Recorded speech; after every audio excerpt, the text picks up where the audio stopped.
Hello everyone, मैं महराज खान बहुत बहुत स्वागत करती हूँ आप सभी का आपके अपने यूट्यूब चैनल एलुरिंग शिक्षा द्वार में। उम्मीद करती हूँ सब बहुत अच्छे होंगे और सब बहुत अच्छे से अपनी स्टडी भी कर रहे होंगे। और बीए बीएड वालों ने और बीए वालों ने और बीएससी बीएड वालों का जैसे कि कल पेपर है, तो मैं उम्मीद कर रही हूँ उन्होंने अपना रिवीजन कर लिया होगा और अपना वो अब फाइनल कर लें। अपना जो भी टॉपिक उनको लग रहा है कि जो है रिवीजन से छूट गया है, वो थोड़ा रिवीजन कर लें क्योंकि एग्जाम कल है। और बाकी न्यू पढ़ने की कोशिश ना करें, ठीक है। बाकी जो है हम इससे पहले मेरी एक वीडियो और मिली होगी आपको कल टीचिंग एप्टीट्यूड के 15 क्वेश्चंस मैंने कराए थे। अब जो रिमेनिंग 10 क्वेश्चन है वो इस वीडियो में मैं कराने वाली हूँ, ठीक है।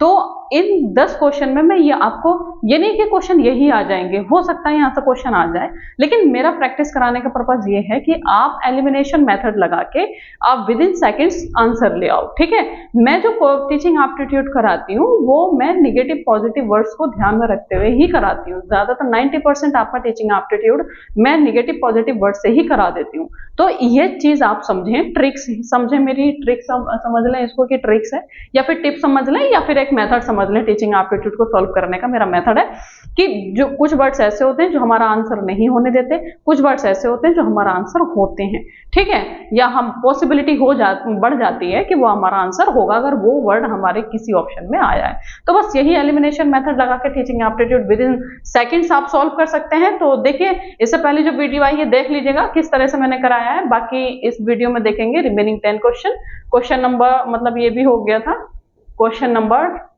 जो है 15 से तक हमने कर लिया था। आज हम करेंगे 16, है ना। क्वेश्चन नंबर 16 हमसे कह रहा है what is the primary goal of inclusive education. जो इंक्लूसिव एजुकेशन है तो उसका जो प्राइमरी गोल क्या होता है। अब सबसे पहले आपको यह पता होना चाहिए कि इंक्लूसिव एजुकेशन क्या होता है, तब आप उसका गोल बता पाएंगे। तो इंक्लूसिव एजुकेशन एक ऐसा सिस्टम है जिसके तहत जो स्पेशल नीड वाले बच्चे होते हैं, स्पेशल नीड है ना, नीट चल रहा है ना आजकल, तो इसलिए मेरे जुबान से नीट निकल रहा है। स्पेशल नीड वाले जो बच्चे होते हैं जिनको इस विशेष आवश्यकताओं का ध्यान उनका रखना पड़ता है, उनको जरूरत होती है ना, और जिनको विकलांग बोलते हैं, अब उनको दिव्यांग बोला जाता है। डिसेबिलिटीज वाले जो बच्चे होते हैं तो उनको नॉर्मल बच्चों के साथ पढ़ाना इंक्लूसिव एजुकेशन कहलाता है, ठीक है।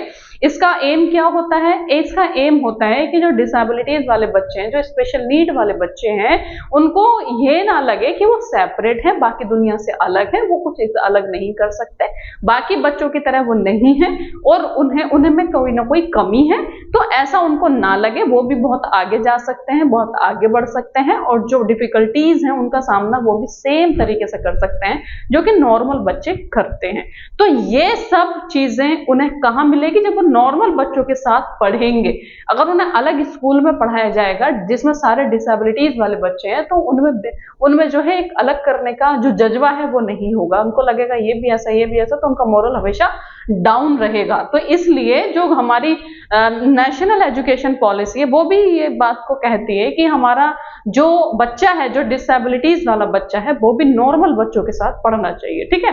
तो अब हम देख लेते हैं ऑप्शन नंबर ए बोल रहा है कि मतलब प्राइमरी गोल आपको बताना है तो segregating student with disabilities from their peers, मतलब बच्चे को अलग करना, जो उसका पीयर्स है उससे अलग करना, किस बच्चे को? डिसेबिलिटीज वाले बच्चे को, है ना। या फिर प्रोवाइडिंग इक्वल अपॉर्चुनिटी, या फिर कैसे चेंज हो गया, प्रोवाइडिंग इक्वल अपॉर्चुनिटी, ठीक, अब चलेगा, है ना। हाँ, provide feedback for improvement during instruction, provide feedback for improvement during instruction, या फिर उन बच्चों को फीडबैक देना फॉर इंप्रूवमेंट ड्यूरिंग इंस्ट्रक्शन की जो पढ़ाया जा रहा है। इंस्ट्रक्शन का मतलब जो टीचर इंस्ट्रक्शन देता है लेक्चर के थ्रू दे या डेमोन्स्ट्रेशन के थ्रू दे, तो उस बच्चों को क्या करना, उसका फीडबैक प्रोवाइड करना। To determine student prior knowledge and skill level, बच्चे का क्या करना, डिटरमिन करना जो उसकी नॉलेज है। क्वेश्चन कैसे चेंज हो गया? अच्छा, दूसरा क्वेश्चन पे आ गए हम, तभी मैं देख लूं कि ऑप्शन तो ये नहीं होना चाहिए। वेट, ये हम सॉल्व कर रहे थे ना, कोई नहीं कोई नहीं, होता है कभी कभी, है ना। चलिए, क्या कह रहा है, अब पढ़ेंगे। जो इंक्लूसिव एजुकेशन है उसका प्राइमरी गोल क्या होगा, segregating student with disabilities from their peers. तो आप शुरू में ही एलिमिनेट करिए, शुरू में ही एलिमिनेट करिए, जो ऑप्शन बिल्कुल नहीं होगा उसको कट कर दीजिए। हमें पता है कि इंक्लूसिव एजुकेशन सेपरेट नहीं करती है, सेग्रीगेट नहीं करती है, तो हमारा आंसर ये नहीं होगा। ऑप्शन नंबर बी पे आइए, provide equal opportunities for all students regardless of their abilities और बैकग्राउंड। बैकग्राउंड को ध्यान में रखते हुए, ना रखते हुए, उसके एबिलिटीज को ध्यान में ना रखते हुए हमें क्या करना है, इक्वल अपॉर्चुनिटी देनी है सारे स्टूडेंट को। तो यही तो मैं बोल रही थी, यही मैं बोल रही थी कि सारे बच्चों को इक्वल अपॉर्चुनिटी देनी है। जो डिसेबिलिटीज वाले बच्चे हैं उनको भी ना लगे कि वो अलग है ना। और चलिए, बी हो सकता है option C, focusing exclusively on high achieving student. जो मतलब हाई अचीविंग स्टूडेंट्स हैं उनको, उन पे फोकस करना, ऐसा नहीं है। Excluding students from diverse culture background, उनको एक्सक्लूड कर देना, तो ये भी हमारा नहीं है। तो ऑप्शन नंबर हमारा क्या है, बी करेक्ट है। आपको समझ में आया कि मैंने आंसर कैसे निकाला, ऐसे ही निकलेगा बच्चे सेकंड में कि इंक्लूसिव, हमें पता है कि इंक्लूसिव का मतलब सारे बच्चों को ये इक्वल अपॉर्चुनिटी देती है, चाहे वो डिसेबिलिटी वाला बच्चा हो और चाहे वो नॉर्मल बच्चा हो। ठीक है, चलिए क्वेश्चन नंबर 17 कह रहा है हमसे, which teaching approach emphasize the importance of hands on experience and real world application. इनमें से कौन सा ऐसा अप्रोच है, टीचिंग अप्रोच है, जो कि क्या करता है, एम्फसाइज करता है, जोर देता है किस पे, हैंड्स ऑन एक्सपीरियंस पे। हैंड्स ऑन एक्सपीरियंस का मतलब कि बच्चों को खुद फील्ड में भेजता है कि जाओ बच्चों सीखो, है ना। रियल एक्सपीरियंस वो लेते हैं। अगर बच्चों को किसी एनिमल्स के बारे में बताना है तो उसे जू में ले जाना, है ना, ताकि वो एनिमल्स को देख सके और खुद बता सके कि एनिमल्स। अगर किसी क्रॉप के बारे में बताना है तो बच्चे को फील्ड में ले जाना, है ना, ताकि वो क्रॉप को खुद देख सके। या फिर अपने स्कूल में फार्मर को बुलाना, फार्मर से उसे उसके बारे में जो है एक्सप्लेन करवाना। तो ये क्या हो गया, hands on experience and real world application. तो ये कब होगा, जब डायरेक्ट इंस्ट्रक्शन उसको दिया जाएगा। डायरेक्ट इंस्ट्रक्शन का मतलब, मैं इससे पहले भी मैंने बोला, जैसे कि टीचर होते हैं, लेक्चर दे रहा होता है, टीचर पढ़ा रहा होता है, तो वो डायरेक्ट इंस्ट्रक्शन होता है। डेमोन्स्ट्रेशन दे रहा होता है तो वो डायरेक्ट इंस्ट्रक्शन होता है। इसका मतलब ये है कि इसमें टीचर सेंटर में होता है, बच्चा सेंटर में नहीं होता। तो जब टीचर सेंटर होता है, जब टीचर सेंटर मेथड होगी, टीचर सेंटर मेथड हो गया, जाहिर सी बात है। तो टीचर अपने आप को 100% यहाँ पर क्या देगा, पावर देगा। तो जब 100% पावर में यहाँ टीचर होगा तो बच्चा क्यों एक्सपीरियंस लेगा, वो तो टीचर ही बोलेगा, टीचर ही लेक्चर देगा। तो डायरेक्ट इंस्ट्रक्शन आपको समझ में आ गया होगा। एक्सपीरियंशियल लर्निंग कराने से क्या बच्चे को हैंड्स ऑन एक्सपीरियंस मिलेगा या रियल वर्ल्ड एप्लीकेशंस उसमें मिलेगा। रियल वर्ल्ड एप्लीकेशंस का मतलब है कि जो बच्चा सीख रहा है वो अपने रियल जिंदगी में उसको अप्लाई कर सके, है ना। तो उसको जो एक्सपीरियंस हम करा रहे हैं तो वो अपनी जिंदगी में उसको अप्लाई कर सके। तो ये कब होगा, जब वो एक्सपीरियंशियल लर्निंग करेगा, मतलब खुद से सीखेगा। Option C, lecture based instruction, lecture देंगे, या फिर ड्रिल एंड प्रैक्टिस कराई जाएगी। ड्रिल एंड प्रैक्टिस का मतलब होता है बार बार प्रैक्टिस। ड्रिल जब मशीन चलती है ना तो होल कर देती है ना, दिमाग में ये क्वेश्चन कल आया था, है ना, कोई बात नहीं। Drill and practice, bar bar practice, है ना। जैसे हम मशीन चलाते हैं, ड्रिल मशीन चलती है तो उसमें होल कर देती है, तो इसी तरह से क्या हमें बार बार प्रैक्टिस करानी है। तो ये हमारा आंसर नहीं होगा, आपको आंसर आ गया होगा। ऑप्शन नंबर बी हमारा क्या है, करेक्ट है। एक्सपीरियंशियल लर्निंग जब कराएंगे तो हैंड्स ऑन एक्सपीरियंस होगा, रियल वर्ल्ड एप्लीकेशंस बच्चे को होगा। चलिए नेक्स्ट क्वेश्चन है क्वेश्चन नंबर 18। आज थोड़ा मैं अलग मेथड से करा नहीं, इसलिए मुझे एग्जिट करनी पड़ रही है हर बार। ये क्वेश्चन नंबर 18 पढ़िए अच्छे से और विद इन सेकेंड्स इसका आंसर लेकर आइए। What do teacher do to make sure everyone understand their lesson. आप चाह रहे हो कि आप चेक करना चाह रहे हो कि सारे बच्चे का पता चले कि उन्होंने लेसन सीखा, जो मैंने पढ़ाया वो समझ में आया कि नहीं आया। एज ए टीचर आप चेक करना चाह रहे हो आपने लेसन पढ़ाया या चैप्टर पढ़ाया, आप चेक करना चाह रहे हो कि सीखा कि नहीं सीखा। तो आप क्या करोगे, they never check it if students understand. मतलब बिल्कुल चेक नहीं करोगे, कभी चेक नहीं करोगे, क्योंकि आपको पता बच्चा समझ गया, है ना। Option B, they give test that only have one right answer. मतलब आप जो है एक क्या करेंगे, एक ऐसे टेस्ट देंगे जिसका एक आंसर होगा, ठीक है। या option C, they use different ways to see if student get it. आप क्या करेंगे, डिफरेंट वेज यूज करेंगे, है ना, अलग अलग तरीका से उसको चेक करेंगे। Option D, they only teach once and never repeat anything. एक बार पढ़ा देंगे, बात खत्म। अगर मैंने एक बार पढ़ाया, एक बार एक्सप्लेन किया, अगर आपने ध्यान से नहीं सुना तो आपकी टेंशन है ना, आपने ध्यान क्यों नहीं दिया, मैंने तो समझाया था, मैं आगे बढ़ जाऊंगी। क्या ऐसे होगा? एक टीचर होने के नाते आप चेक करना चाह रहे हो कि आपने जो पढ़ाया वो बच्चा समझा कि नहीं समझा, तो आप क्या करोगे इसमें से? ऐसा तो नहीं है कि आप बिल्कुल चेक नहीं करोगे कि मैंने पढ़ा दिया तो बच्चा समझ ही गया होगा, है ना, ऐसा नहीं है। Option B, they give test only, जिसका एक आंसर है वो टेस्ट देंगे, ऐसा भी नहीं होगा। तो फिर आप क्या करा रहे हैं, क्लोज एंडेड क्वेश्चन करा रहे हैं। और क्लोज एंडेड क्वेश्चन से ब्रेन स्टॉर्मिंग नहीं होती, इसमें बच्चा थिंकिंग नहीं कर पाता, थिंक नहीं कर पाता, और जब थिंक नहीं कर पाता, ब्रेन स्टॉर्मिंग नहीं हो पाती, तो न्यू आइडियाज नहीं आ पाते, और जब न्यू आइडियाज नहीं आ पाते तो क्रिएटिव एक्टिविटी नहीं हो पाती। जब क्रिएटिव एक्टिविटी में इंगेज वो बच्चा नहीं होता तो कुछ भी नया इन्वेंशन नहीं होता। साइंटिस्ट देखे होंगे, साइंटिस्ट में क्या होता है, क्रिएटिविटी बहुत ज्यादा होती है, क्रिटिकल थिंकिंग भी बहुत ज्यादा होती है ना, तभी वो कुछ ना कुछ न्यू इन्वेंशन वो करते रहते हैं, कुछ ना कुछ न्यू चीजें वो बनाते रहते हैं। क्यों? क्रिएटिविटी है उनमें, है ना। और क्रिएटिविटी कब होता है? जब पूरा दिमाग चलता है, कुछ थिंक करते हैं, है ना, न्यू आइडियाज आते हैं। जब ये नहीं आएंगे तो कुछ भी नहीं होगा। और जब क्लॉज एंडेड, मतलब उसका दिमाग ही आपने क्लॉज कर दिया, क्लॉज एंडेड क्वेश्चन जिसका फिक्स है आंसर, वो आप करा रहे हैं, वो लर्निंग करा रहे हैं, तो बच्चा फिर न्यू कुछ भी नहीं कराएगा। कल ही मैंने बोला था जो क्लॉज एंडेड और ओपन एंडेड क्वेश्चन क्या होते हैं, कल की वीडियो देख लीजिएगा, मैंने उसमें बहुत सारे फैक्ट आपके क्लियर करने की कोशिश की है, ठीक है। They use different ways to see if student get it. अगर बच्चों ने समझ लिया है तो आप डिफरेंट वेज यूज करेंगे, उसको चेक करने का अलग अलग तरीके से चेक करेंगे, बच्चे से कभी क्वेश्चन करेंगे, कभी लिखवाएंगे, किसी बच्चे को क्लास में खड़ा कर देंगे, बीच में पूछेंगे, या फिर किसी बच्चे से बोर्ड पे लिखवाएंगे। कुल मिला के यह है कि आप डिफरेंट वेज यूज करेंगे, ठीक है। तो ऑप्शन नंबर हमारा सी करेक्ट हो जाएगा। Option D, they only teach once and never repeat anything. आप एक बार पढ़ा देंगे और रिपीट नहीं करेंगे, ऐसा नहीं होगा, फिर तो आप हिटलर हो गए, है ना, कि समझ रहे हो वरना मेरा क्या, है ना। आपकी गलती ऐसा कुछ नहीं है, आपको कई बार भी समझाना पड़ेगा, क्योंकि बच्चा कहीं गलत नहीं होता। टीचर गलत हो सकता है, बच्चा गलत नहीं होता। अगर वो 10 बार भी पूछ रहा है आपको एक्सप्लेन करना पड़ेगा। नेक्स्ट क्वेश्चन है question number 19, what makes a classroom a happy place to learn. कैसे आप अपने क्लासरूम को हैप्पी प्लेस बनाएंगे, इन्वायरमेंट हैप्पी, उसका खुशनुमा माहौल क्रिएट करेंगे अपनी क्लास का। कैसे करेंगे? When the teacher is mean to student, ठीक है। और ऑप्शन बी है, when the teacher doesn't care about students feeling. जब टीचर बच्चे की जो है फीलिंग्स से अवेयर नहीं होता, फीलिंग्स वो नहीं जानता या उसकी केयर नहीं करता, doesn't care. Option C, when everyone feels welcome and respected. जब सब क्या करते हैं, वेलकम और रेस्पेक्टेड मतलब फील करते हैं, सबका वेलकम, मतलब एक खुशनुमा माहौल की बात यहाँ पर हो रही है।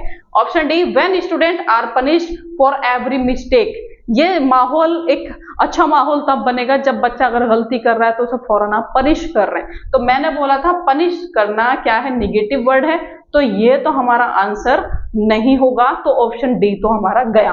ऐसे ही आपको पेपर में एलिमिनेशन मेथड यूज करना है, जहां निगेटिव वर्ड आए फौरन कट कर देना है, तो उस ऑप्शन को आप जो है एक्सक्लूड कर पाएंगे। और यहाँ एक बात का और ध्यान रखिएगा कि अगर यहाँ पर आर नॉट पनिश्ड आ जाए तो ये पॉजिटिव हो गया, है ना।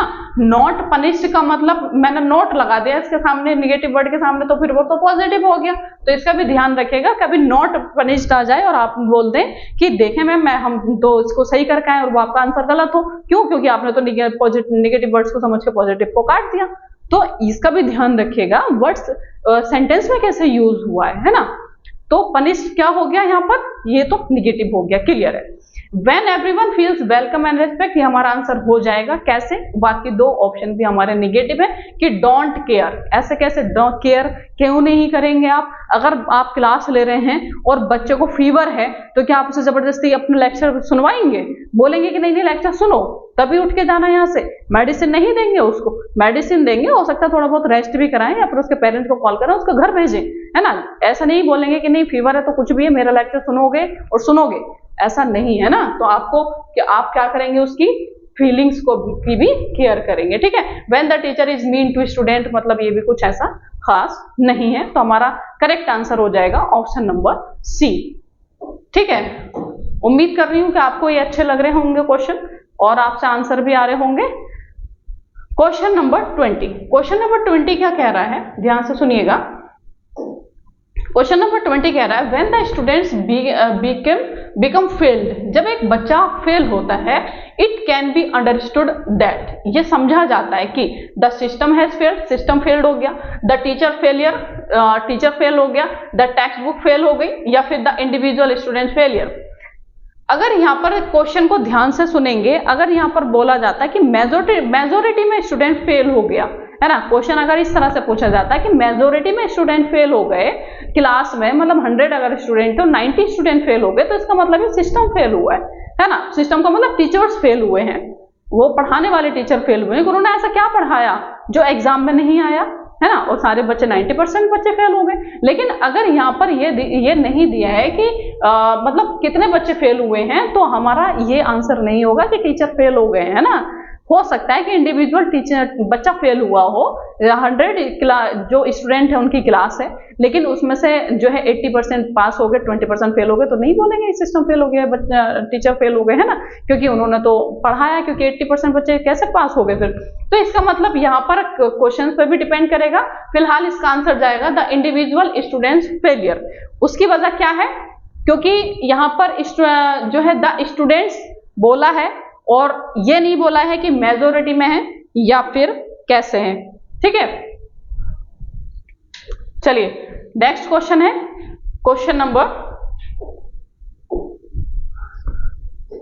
21। क्वेश्चन नंबर 21 क्या कह रहा है, a Deepawali fair is being organized in your school. एक दीपावली का फेस्टिवल है जो आप ऑर्गेनाइज करना चाह रहे हैं। What would you like to do, आप क्या करोगे। Option number A only to visit the fair, मतलब एक फेयर मतलब होता है ना, फेयर जो लगता है, मेला जो लगता है ना, दीपावली का मेला, तो आप क्या करोगे। It's being organized in your school, आप अपने स्कूल में ऑर्गेनाइज करना चाह रहे हो, तो आप क्या करोगे, only to visit the fair, आप सिर्फ विजिट करने चले जाओगे। Option B 2 take part in function, आप जो फंक्शन है उसमें पार्टिसिपेट करेंगे। Option C to take a shop to sell something, आप एक शॉप बनाएंगे जो मतलब कुछ सेल करेंगे। To distribute free water to visitors, आप क्या करोगे, जो विजिटर्स हैं उनको आप डिस्ट्रीब्यूट करोगे वाटर, है ना। तो आपके अकॉर्डिंग इसका आंसर क्या होना चाहिए, आंसर करेंगे। सबसे पहली बात तो ये है इसमें कि आपके स्कूल का फंक्शन है, आपके स्कूल में हो रहा है, तो आप पार्टिसिपेट करोगे, है ना। अब वो पार्टिसिपेट कुछ भी हो सकता है, कुछ भी पार्टिसिपेट हो सकता है, कोई भी पार्ट आप ले सकते हैं, लेकिन आपके स्कूल में हो रहा है तो आपको पार्टिसिपेट करना होगा, ठीक है। तो ये जो है कि to take a shop to sell something या to distribute free water to visitors, ये दोनों ऑप्शन जो है ये ठीक हो सकते थे जब ये अगर ये वाला ऑप्शन इसमें नहीं होता। To take part in function, अगर आप पार्टिसिपेट कर रहे हैं फंक्शन में, इसका मतलब ये है कि आप कुछ ना कुछ कर ही रहे होंगे, तो ये एक अम्ब्रेला टर्म है और ये दोनों ऑप्शन इसी के अंदर आ जाएंगे। ये दोनों ऑप्शन क्या है, इसके अंदर छिपे हुए हैं, क्योंकि जब पार्टिसिपेट करेंगे तो पार्टिसिपेशन कुछ भी हो सकता है, जरूरी नहीं कि आप सेल ही कर रहे हो या फिर आप वाटर डिस्ट्रीब्यूट कर रहे हो, है ना। तो इसलिए कंफ्यूज नहीं होना है कि हम तो बोले कि हम तो सेल करेंगे, अपनी शॉप बनाएंगे, सेल करेंगे, तो बच्चे पार्टिसिपेट करोगे तो सेल भी कर सकते हो। उसका मतलब यह अम्ब्रेला टर्म को पकड़ना है। अगर अम्ब्रेला टर्म किसी ऑप्शन में, तो आपको वो आंसर होगा, बाकी जो ऑप्शन उसके अंदर आ सकते हैं वो हमारा आंसर नहीं होंगे, ठीक है। तो इसका मतलब यह है ऑप्शन नंबर बी हमारा क्या है, करेक्ट आंसर है। नेक्स्ट क्वेश्चन है क्वेश्चन नंबर 22, और इसमें यह भी ध्यान रखिएगा, इसमें बोला गया था कि योर स्कूल, आपके स्कूल में ऑर्गेनाइज्ड हो रहा है, इसका मतलब ये कि आपको पार्टिसिपेट करना पड़ेगा। पड़ोसी के स्कूल में अगर होता तो आप सिर्फ देखने जा सकते थे, है ना। चलिए कीवर्ड पकड़ा करें टीचिंग एप्टीट्यूड में। Question number 22, a teacher can motivate the students by, मतलब एक टीचर है कैसे मोटिवेट कर सकता है अपने बच्चे को। आप कैसे मोटिवेट करेंगे अपने बच्चों को क्लास में। मान लें कि जैसे कल आपका एग्जाम है, मैं आपको मोटिवेट करूं, है ना। अब मान लें कि आपकी जॉब लग गई है, आप स्कूल में हैं, बच्चों का एग्जाम है, तो आप कैसे मोटिवेट करोगे, गिविंग सुटेबल प्राइस, उनको प्राइस देके, या option be giving proper guidance देके, या ऑप्शन सी गिविंग एग्जांपल्स देखो महात्मा गांधी कितने महान थे, आप लोगों से इतना नहीं हो रहा है। एक एग्जाम को लेके देखो जो है उन्होंने कितने बड़े एग्जाम ये क्वालिफाई थे। तो शर्मा का बेटा है ना क्या बन गया, और आप अभी कुछ भी नहीं बने हो। देखो शर्मा की बेटी को, है ना, या देखो ठाकुर के बेटे को, ठाकुर की बेटी को। इस तरह का एग्जाम्पल देंगे, या डिलीवरिंग स्पीच इन क्लास, या स्पीच देंगे क्लास में। तो क्या करेंगे आप, देखिए सबसे पहले तो गिविंग एग्जाम्पल्स नहीं होगा। क्लियर है, गिविंग एग्जाम्पल्स नहीं होगा। डी है डिलीवरिंग स्पीच इन क्लास, नहीं होगा, स्पीच का उस पर कोई फर्क नहीं पड़ेगा। गिविंग प्रॉपर गाइडेंस, गाइडेंस देने से पहले आप उसे मोटिवेट करोगे, है ना। गाइडेंस की जरूरत है जब बच्चा कर तो रहा है लेकिन अच्छे तरीके से नहीं कर रहा है, तो उसका मतलब ये गाइडेंस की कमी है। तो ये गाइडेंस तो हम तब देंगे जब बच्चा कर रहा है लेकिन उसे प्रॉपर तरीके से वो नहीं कर पा रहा है। अगर उसमें मोटिवेशन की कमी है तो इसका मतलब यह है कि वो मोटिवेट करना है। मोटिवेट हम प्राइस देके कर सकते हैं, वो भी सुटेबल प्राइस। सुटेबल ये नहीं है कि वो बार बार अगर कुछ भी कर रहा है तो उसे फौरन आप प्राइस पकड़ा दे रहे हैं, है ना। तो इससे फिर वो लालची किस्म का हो जाएगा, है ना, कि वो हर काम क्या करेगा, ये सोच के करेगा कि मुझे प्राइज मिलने वाला है। और अगर आपने एक बार प्राइज नहीं दिया तो उसका मोटिवेशन फिर धड़ाम हो जाएगा, है ना। तो वो सिर्फ और सिर्फ जो पढ़ेगा वो प्राइज के लिए पढ़ेगा। तो हमें प्राइज ये भी नहीं कि भरमार कर देनी है, कदम कदम पे प्राइज देने हैं, नहीं, प्राइज हमें सुटेबल देना है ना। तो हमारा राइट आंसर हो जाएगा option number A. Next question है क्वेश्चन नंबर 23, ऐसे टाइप क्वेश्चन। क्या आया है, ऐसे type test are not reliable because, ऐसे type test are not reliable because, अच्छा 2 बार आ गया। ऐसे type test are not reliable because, मतलब जो ऐसे टाइप क्वेश्चन होते हैं वो रिलायबल नहीं होते। क्यों, क्योंकि अब ऐसे टाइप क्वेश्चन क्या होते हैं, पहली बात तो आप मुझे बताइए, क्लोज एंडेड में जाएगा या फिर जो है ओपन एंडेड क्वेश्चन में, ओपन एंडेड क्वेश्चन में जाएगा। देखिए मैंने बोला था ना क्लोज एंडेड क्वेश्चन होता है और एक ओपन एंडेड क्वेश्चन होता है। ओपन एंडेड को हम डाइवर्जेंट थिंकिंग भी बोलते हैं ना, डाइवर्जेंट थिंकिंग, और इसको हम कन्वर्जेंट थिंकिंग भी बोलते हैं। क्यों, क्योंकि एक पॉइंट पे ही काम करता है, और जो डाइवर्जेंट होता है वो एक पॉइंट से बाहर की तरफ काम करता है। इसका मतलब इसमें क्या चल रही होती है, क्रिएटिविटी चल रही होती है, ब्रेन स्टॉर्मिंग चल रही होती है। इसमें ब्रेन स्टॉर्मिंग या फिर क्रिएटिविटी नहीं चल रही होती है। इसका आंसर होता है फिक्स, और इसका आंसर जो है डिपेंड करता है बच्चे पे। तो अब आपको बताना है कि ऐसे टाइप क्वेश्चन रिलायबल क्यों नहीं होते। देयर आंसर आर डिफरेंट, उनके आंसर डिफरेंट होते हैं। या option B their result are different, उसका रिजल्ट डिफरेंट होता है। या option C their checking is affected by examiners mood, या फिर जो एग्जामिनर्स होता है उसके मूड पे डिपेंड करता है कि वो कैसे किसको मार्क्स देगा। Option D their responding styles are different. तो देखिए इसमें सबसे अच्छी बात यह है कि सारे ही ऑप्शन इसमें ठीक हैं। इसका रिजल्ट डिफरेंट हो सकता है क्योंकि एक बच्चा कुछ आंसर लिख के जाएगा, जैसे मैंने कल की वीडियो में बताया था कि पेरिस के उसके फ्रांस के बारे में बताइए, है ना। तो फ्रांस के बारे में अगर कोई बता रहा है तो कोई कुछ बता रहा है, कोई कुछ बता रहा है, कोई कुछ बता रहा है ना। सबके आंसर अलग अलग हो सकते हैं। लेकिन अगर मैंने बोला कि फ्रांस की कैपिटल बताइए तो सबके आंसर सेम होंगे, उसका रिजल्ट डिफरेंट नहीं होगा। तो यहाँ ऐसे टाइप क्वेश्चन को लेके ये सभी चीजें, सभी ऑप्शन क्या है वो ठीक है। लेकिन हमने बोला कि रिलायबल क्यों नहीं है। रिलायबल इसलिए नहीं है बच्चों क्योंकि आपने देखा होगा जब ऐसे टाइप क्वेश्चन लिख कर आते हैं, 2-2 3-3 पेज जब आप लोग लिख कर आते हो तो किसी को नंबर कम मिलते हैं, किसी को ज्यादा मिलते हैं, ठीक है। अगर आपने जो मतलब आपकी जो नोटबुक है, आपकी जो नोटबुक है उसके अगर सेम आप कॉपी करके आते हैं, बहुत अच्छे से आप लिख कर आते हैं और कुछ अपने भी आइडियाज उसमें ऐड करके आते हैं, तो आप कभी कभी देखते हो कि आपको नंबर कम मिले हैं। बशर्ते कि आपके अगर दोस्त है कि उसमें कुछ 2-4 लाइनें शेरो शायरी की भी लिखे, शायरी करके आते हैं बच्चे ऐसे टाइप क्वेश्चन में। बोर्ड के एग्जाम में ये देखा जाता है ना, कुछ अपनी कहानी लिख कर आ जाते हैं तो उनको भी नंबर मिल जाता है। तो इसका मतलब ये है कि ये जो नंबर डिपेंड करता है ना, रिजल्ट जो डिपेंड करता है वो एग्जामिनर्स के मूड पे करता है। स्टार्टिंग में जब वो कॉपी चेक करेगा तो बहुत अच्छे से करेगा, है ना, नंबर बहुत देख देख के देगा। लेकिन लास्ट में क्या करेगा, बस टिक मारता चला जाएगा और जो है नंबर देता चला जाएगा क्योंकि लास्ट में वो थक चुका होता है। तो ये डिपेंड करता है किस पे, एग्जामिनर्स के मूड पे। एक चीज और देखी जाती है ऐसे टाइप क्वेश्चंस में, ये भी देखा जाता है कि वो अगर स्कूल की बात हो रही है, बोर्ड की बात नहीं हो रही है, स्कूल की अगर बात हो रही है, कॉलेज की बात हो रही है, तो कुछ टीचर ये भी देखते हैं कि इस बच्चे ने मुझे उस टाइम पे ये बोला था, है ना। और ये बच्चा मेरे मतलब कुछ होते हैं ना, कुछ अच्छे बच्चे होते हैं, मतलब उनके मतलब प्यारे होते हैं उनको, कुछ बच्चे अच्छे नहीं लगते उनको, है ना। वो कुछ भी उनकी दुश्मनी नहीं रही हो, लेकिन मतलब देखने में अच्छा नहीं हो। कुछ बच्चे खूबसूरत होते हैं तो उन पे स्पेशल अटेंशन रहता है टीचर्स का, उनको नंबर अच्छे मिलते हैं, और जो देखने में अगर खूबसूरत नहीं होते तो उनके नंबर काट लेते। कई बार ऐसा देखा गया है, ठीक है, ऐसा होता है स्कूल्स में। तो ये क्या होता है, एग्जामिनर्स के मूड पे डिपेंड करता है कि वो किसको नंबर कितने देने वाला है। तो इसलिए ये जो क्वेश्चन होते हैं वो रिलायबल नहीं होते। अगर आपके एग्जाम में यही डिस्क्रिप्टिव दे दिया जाता, ऐसे टाइप दे दिया जाता, तो जो चेक करता उसमें ये सबसे पहले उसमें वो लग जाता, जो बच्चे होते ना उसमें सोर्स लगाना शुरू कर देते, तो सोर्स जिसका लगता उसको नंबर मिल जाते। डिस्क्रिप्टिव में ये होता है, जबकि ऑब्जेक्टिव में आप जितना करके आए उसे कोई काट नहीं सकता, आप नहीं करके आए उसे कोई दे नहीं सकता, क्योंकि उसमें ऑब्जेक्टिव है। आंसर किया है तो क्वेश्चन मतलब नंबर मिलेगा, आंसर नहीं किया है नंबर नहीं मिलेगा। इसलिए ऑब्जेक्टिव टाइप क्वेश्चन जो होते हैं वो रिलायबल होते हैं, आंसर वाकई में फिक्स होता है। आपकी जो क्रिटिकल थिंकिंग है वो वहां पर नहीं हो पाती है ना, ब्रेन स्टॉर्मिंग नहीं हो पाती, आंसर फिक्स है, आ रहा है तो करेंगे, नहीं आ रहा है तो नहीं करेंगे, लेकिन कम से कम इस चीज से बच जाते हैं, है ना। बच्चे इतनी मेहनत से लिख कर आते हैं, उनके नंबर के मूड पे डिपेंड करता है। तो हमारा आंसर हो जाएगा ऑप्शन नंबर सी, करेक्ट, ठीक है। चलिए नेक्स्ट क्वेश्चन है question number 24। A teacher can develop social values among student bye,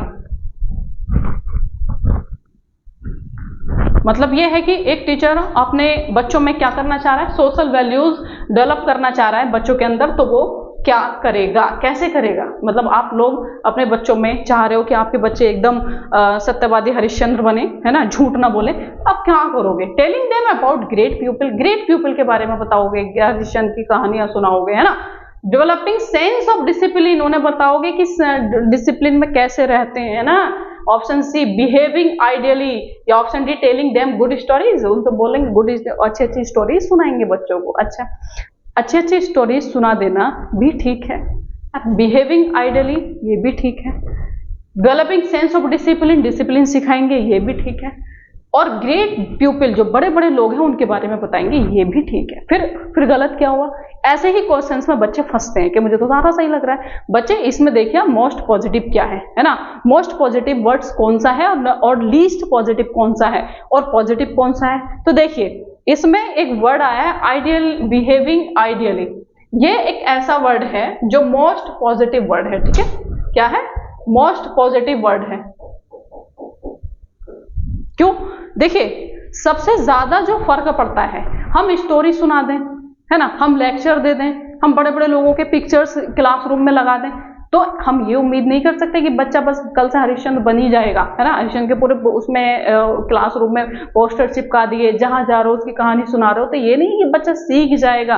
और आप कदम कदम पे झूठ बोल रहे हो एज ए टीचर, तो क्या बच्चा करेगा, बच्चा सीखेगा, नहीं सीखेगा। आप कितने भी पोस्टर लगा दो, कितने भी कहानियां सुना दो, वो बच्चा नहीं सीखेगा, है ना। जब आप सच बोलते हो, आप झूठ नहीं बोलते हो, तो बच्चे को लगता है आपके सामने तो कम से कम बच्चा झूठ नहीं बोलेगा, है ना। उसको लग रहा है कि जो टीचर मेरे सामने खड़ा है मुझे पता है कि वो झूठ नहीं बोलता, तो बच्चा भी झूठ आपके सामने नहीं बोलेगा। और जब आप ही भर भर के झूठ बोलेंगे तो लगाते रहो फिर पोस्टर, बच्चे पे फर्क ना पड़ने वाला, है ना, और बच्चा भी खूब झूठ बोलेगा। तो बिहेविंग आइडियली का मतलब जो जैसा वैल्यूज आप सिखाना चाहते हो बच्चों को, पहले आप खुद बनिए, आप चाह रहे हो बच्चा सीखे तो आप खुद पहले करना शुरू करिए, अपने ऊपर अप्लाई करिए, फिर बच्चा तो कॉपी करेगा ही करेगा आपको। अगर आप एक आइडियल टीचर हैं तो बच्चा कॉपी कर लेगा, सीधी सी बात है। तो हमारा राइट आंसर हो जाएगा ऑप्शन नंबर सी। नेक्स्ट और last question number 25। There are so many definition of learning. Which of the following is most adequate? मतलब यहाँ बहुत सारी जो definitions हैं वो हैं learning की, इसमें कौन सी बेस्ट है, चलिए बताइए आप। इसका मतलब यह है कि मतलब चारों ऑप्शन या 3 ऑप्शन ऑल द अबव है, और तीनों ही ऑप्शन इसमें क्या है, लर्निंग के हैं, लेकिन मोस्ट आपको बोल दिया मोस्ट एडिक्वेट, तो आपको कोई एक ही फाइंड आउट करनी है। ये भी ध्यान रखिएगा, इस ऑप्शन को करेक्ट करने का एक बेस्ट जो मेथड है वो ये है कि जब आपको बोल दिया कि मोस्ट एडिक्वेट, इसका मतलब है ऑल ऑफ दिस तो नहीं होगा, ठीक है, ऑल ऑफ दीज अगर हो गया तो फिर ये मोस्ट एडुकेट नहीं पूछता कोई, मतलब मोस्ट नहीं बोलता, ये बोल देता है तो मैंने डेफिनेशन लर्निंग और इनमें से कौन सा है कौन सा नहीं है, तो डी तो इसमें नहीं होगा। फिर है option number A, modification of behaviour, option B the development of skills का development, option C the acquisition and organization of knowledge. देखिए सबसे पहली बात तो इसने बोला कि लर्निंग की सभी ये डेफिनेशन है, लेकिन आपको मोस्ट बताना है, ठीक है, इंपॉर्टेंट वाली बतानी है, तो इसका मतलब ये तीनों में से आपको कोई एक ही देखनी। अब मतलब लर्निंग क्या होता है, जब हम जो एग्जिस्टिंग नॉलेज होती है और उसमें कुछ हमारी न्यू नॉलेज ऐड हो जाती है तो वो लर्निंग हो गई, है ना। हम जिस नॉलेज के साथ आए थे उसमें हमारे और कुछ और ऐड ऑन हो गया तो हमने क्या किया, लर्निंग, तो इफेक्टिव लर्निंग हुई है। ऑप्शन बी भी ठीक है कि डेवलपमेंट होता है स्किल्स का, लेकिन modification of behaviour most adequate इसकी लर्निंग की डेफिनेशन है, क्योंकि हमारे बिहेवियर में चेंज अगर हो गया, है ना, मॉडिफिकेशन ऑफ बिहेवियर अगर हो गया, हमारे बिहेवियर में चेंज हो गया तो हम बोलेंगे कि लर्निंग इफेक्टिव हुई है ना। बच्चा आपके स्कूल में आया और उसको बैठना नहीं आता था, लेकिन आपके स्कूल में आया, आपने उसको बैठाना भी सिखाया, बैठना भी सिखाया, उसको बहुत सारी चीजें सिखाई, बोलना सिखाया, लिखना सिखाया, पढ़ना सिखाया। जब वो आपके स्कूल से गया 1 साल के बाद में, तो अब वो देख रहा है, उसके पेरेंट्स भी देख रहे हैं, उसकी सोसाइटी भी देख रही है कि बच्चे में तो बहुत ज्यादा चेंज है ना। ये बेहतर तरीके से बैठ पा रहा है, बेहतर तरीके से लोगों के सामने बात कर पा रहा है ना, लिख पा रहा है, बोल पा रहा है और पढ़ पा रहा है। तो क्या हुआ, क्या बिहेवियर चेंज नहीं हुआ है? बिहेवियर चेंज हुआ है ना, जो जैसा पहले था वो चेंज हो गया, मतलब मॉडिफिकेशन ऑफ बिहेवियर उसमें हो गया। मॉडिफिकेशन ऑफ बिहेवियर अगर होगा इसका मतलब ये है जो एग्जिस्टिंग नॉलेज है उसमें न्यू नॉलेज भी ऐड हुई है। तो ये जो ऑप्शन नंबर सी था, the acquisition and organization of knowledge, तो ये अम्ब्रेला टर्म है और ये इसी में चला गया, क्योंकि जब मॉडिफिकेशन ऑफ बिहेवियर होगा इसका मतलब यह है कि उसमें एक्विजिशन का नॉलेज का एक्विजिशन भी हुआ है, ठीक है, और डेवलपमेंट ऑफ स्किल भी हुआ है, तभी उसमें क्या हुआ है कि बिहेवियर उसका चेंज हुआ है। तो यहाँ हमारे 25 क्वेश्चन कंप्लीट हो गए, है ना। उम्मीद करती हूँ कि आपने सब सही किए होंगे, गलत नहीं किए होंगे। बाकी ऑल द बेस्ट सभी बच्चों को जिनका कल एग्जाम है, बीए बीएड हो या फिर बीएससी बीएड हो। इस वीडियो के बाद में मेरी एक वीडियो और आएगी जिसमें मैं बताऊंगी आपको कि कल आपको किन किन बातों का ध्यान रखना है। आपको हॉल टिकट आपके 2 आए हैं, पार्ट ए पार्ट बी। बहुत सारे बच्चों ने पार्ट ए ही जो है डाउनलोड किया है और उसको प्रिंट कराया। ऐसे बच्चे गलती ना करें, दोनों हॉल टिकट लेके जाने हैं। तो इस सब पे मेरी अगली वीडियो आएगी, उस पर ध्यान से सुन लीजिएगा। उसमें कुछ इंपॉर्टेंट टिप्स भी रहने वाले हैं जो आप एग्जाम में अप्लाई करोगे और इंशाल्लाह आपका सिलेक्शन होगा। तो कैसे लगी वीडियो जरूर बताइएगा और देखते हैं आगे और कितनी वीडियो आप आती हैं। टेलीग्राम को आप ज्वाइन कर लीजिएगा, टेलीग्राम चैनल का, क्योंकि उसमें हम क्विज वगैरह करा रहे हैं, ठीक है, और जो कुछ इंपॉर्टेंट मुझे लग रहा है क्वेश्चन मैं उसमें सेंड कर रही हूँ, ठीक है। तो मिलते हैं नेक्स्ट वीडियो में। Thanks for watching.